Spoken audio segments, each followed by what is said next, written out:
بسم اللہ الرحمن الرحیم۔ السلام علیکم ناظرین، پیزی پرائم کے ساتھ میں ہوں اعجاز احمد۔ ناظرین، عروج و زوال زندگی کا حصہ ہوتا ہے، بالکل اسی طرح جس طرح سمندر کا پانی مد و جزر کا شکار رہتا ہے، کبھی اوپر کبھی نیچے۔ مگر آج ہم آپ کو زندگی کے عروج و زوال کی جو کہانی سنا رہے ہیں اس پر انسانی عقل دنگ رہ جاتی ہے۔ آج کی کہانی ہے ٹیپو ٹرکاں والا کی، جس کی دشمنی کا عرصہ قریباً 20 سال پر محیط ہے۔ ان 20 سال میں قتل و غارت گری کا وہ بازار گرم ہوا کہ علامات۔ اس دشمنی کا چرچا میڈیا پر بھی رہا اور بہت سے اخباروں نے اسے رپورٹ بھی کیا۔ ان رپورٹس کے مطابق قریباً 20 سال قبل اندرون شہر کے رہائشی دو بھائی حنیف عرف حنیفہ اور شفیق عرف بابا، جو ٹیپو کے خاص دوست تھے، انہوں نے اکبری گیٹ کے رہائشی امیر الدین تاراں والا کو 2 ساتھیوں سمیت قتل کر دیا۔ اس کیس کا مقدمہ ٹیپو ٹرکاں والا، حنیف، بابا اور دیگر کے خلاف درج ہوا، مگر ٹیپو ٹرکاں والا کے والد بلا ٹرکاں والا نے باقی ملزمان کو چھوڑ کر اپنے بیٹے کو مقدمے سے نکلوا لیا۔ اس پر حنیف وغیرہ کو رنج ہوا کہ ٹیپو کے والد بلا ٹرکاں والا نے اپنے بیٹے کو مقدمے سے نکلوا کر انہیں پھنسا دیا ہے۔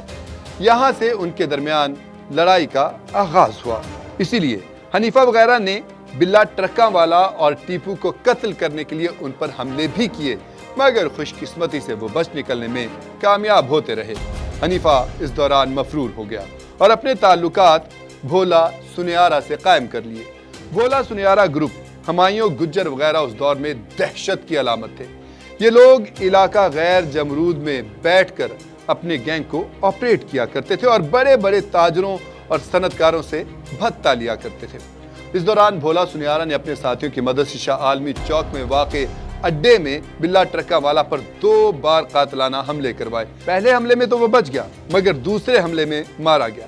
بلا کے مرنے کے بعد اس کی دشمنی کی مکمل کمان ٹیپو ٹرکاں والا نے خود سنبھال لی اور اس نے اپنے ڈیرے کو قلعہ بنا لیا اور دشمنی نبھانا شروع کر دی۔ ادھر حنیفہ بابا نے ٹیپو کے مخالفین گوال منڈی کے گوگی بٹ اور طفیلی بٹ وغیرہ سے بھی تعلقات بنا لیے۔ ان تعلقات کا علم جب ٹیپو کو ہوا تو اس کی اور گوگی بٹ کی دشمنی زور پکڑنے لگی۔ دونوں گروپ ایک دوسرے کے خون کے پیاسے ہو گئے۔ اس دور میں بھولا سنیارا گروپ کے پاس پنجاب کے نامور اشتہاری ہمایوں گجر، اعظم بٹ، تاجی بٹ، مناظر شاہ اور میاں داؤد ناصر وغیرہ تھے۔ ان کا تعلق گوال منڈی گروپ سے بن گیا۔ ٹیپو ٹرکاں والا نے اس گینگ میں اپنے مخبر بنائے اور اشتہاری قیصر خان اور ان کی ٹیم کے دیگر اشتہاری اپنے ساتھ ملا لیے۔ بھولا سنیارا گروپ کے اشتہاریوں میں 2-3 ٹیپو کے مخبر بن گئے اور پیسوں کے عوض اپنے ساتھیوں کی مخبری کرتے رہے۔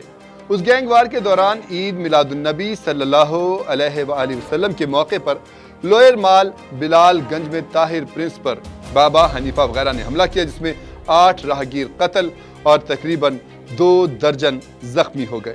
حملے میں داتا دربار کے مجاور بھی شامل تھے۔ واقعے کا مقدمہ اشتہاریوں اور داتا دربار کے مجاور میاں گڈو، طفیلی بٹ اور گوگی بٹ وغیرہ کے خلاف درج ہوا۔ بعد ازاں طاہر پرنس کو لاہور میں تعینات انسپیکٹر ابرار شاہ نے مبینہ پولیس مقابلے میں مار ڈالا۔ اشتہاری تاجی بٹ کے بھائی کو اس دوران 4 باغ کے ایک تھانے دار نے زندہ بھٹی میں ڈال دیا۔ بدلہ لینے کے لیے تاجی بٹ نے تھانے دار کے متعدد افراد کو قتل کر دیا۔ دوسری طرف اسٹوڈنٹ لیڈر ارشد امین چودھری کی دشمنی بھی طفیلی بٹ وغیرہ سے چل پڑی۔ اقبال ٹاؤن میں ارشد امین گھر سے نکلنے کے بعد اشتہاریوں بابا، حنیفہ وغیرہ کے ہاتھوں مارا گیا۔ ارشد امین اقبال ٹاؤن میں جس طرح سے مارا گیا اس کا مقدمہ بھی طفیلی بٹ اور گوگی بٹ وغیرہ کے خلاف درج ہوا۔